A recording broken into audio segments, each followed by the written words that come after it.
Saudi Arabia, officially the Kingdom of Saudi Arabia, is a country in Western Asia constituting the vast majority of Arabian Peninsula. We've known Saudi for their oils. In this video, you will get the hang of Saudi's astonishing features and amazing culture. Welcome to the land of the two holy mosques.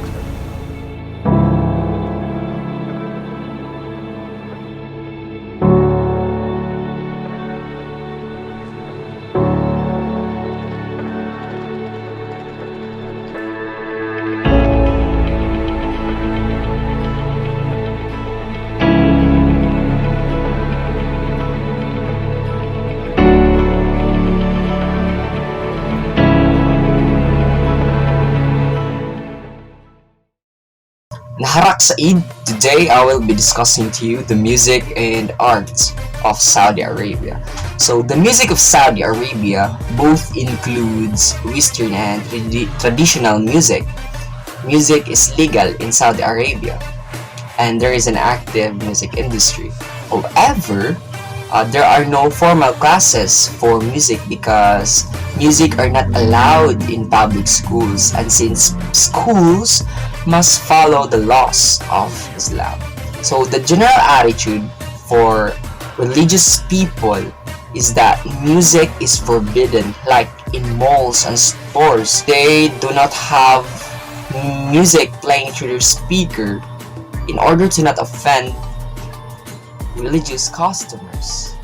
So foreign art dating back in 1400 years, during the first century of Islam, calligraphy is the revered art of Saudi Arabia because its primary subject matter has historically been the Holy Quran. Calligraphy is considered to be the quintessential Islamic art form. Saudi Arabia museums collects and display rare manuscripts. So here are some of examples of calligraphy made by Saudi Arabian citizens or people in Saudi Arabia. In a societal view, family is considered as the most important unit. It is considered as patrilineal and patrilocal, meaning the bride moves into the husband's house at marriage. In terms of roles, men usually are assigned to do work outside the house, while the women take care of everybody. Women are also well protected because it is believed that they are generally brought up with the intimidations and warnings about sexual desires of men. That is why a woman should always be accompanied by a male relative anywhere she goes. Dating is done by getting to know the person you are going to marry, and these marriages are often arranged because of the reason that it is treated as a civil contract, not a sacrament. Moreover, endogamous, cross-cousin, and polygamous marriages are legal in Saudi Arabia. Divorce is also common.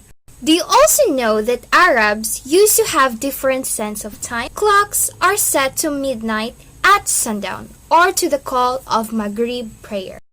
For sunsets are considered as the beginning of a new day.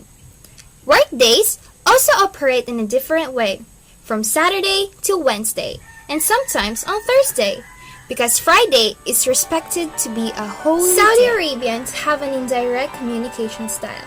They also intend to start a conversation with various subjects, taking a long time before getting to the point. Also, very important thing to notice is that every time they raise their voice, it indicates that they are sincere and very much engaged into the conversation. But silence is understood that something is wrong. Physical contact between two opposite genders is not allowed, but in a same gender environment, hugging and touching friends are very common. When talking to people, direct eye contact is very much expected.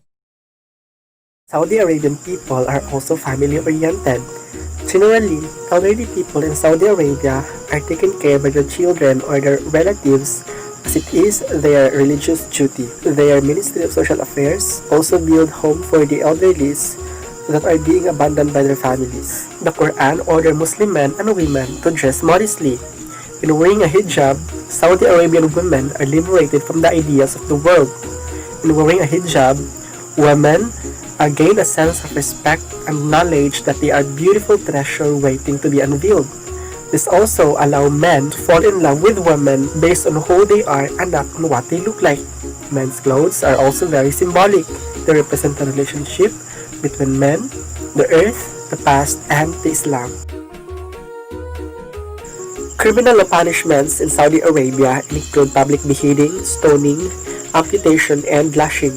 Serious criminal offenses include not only the internationally recognized crimes such as murder, rape, and robbery, but also apostasy, adultery, witchcraft, and sorcery.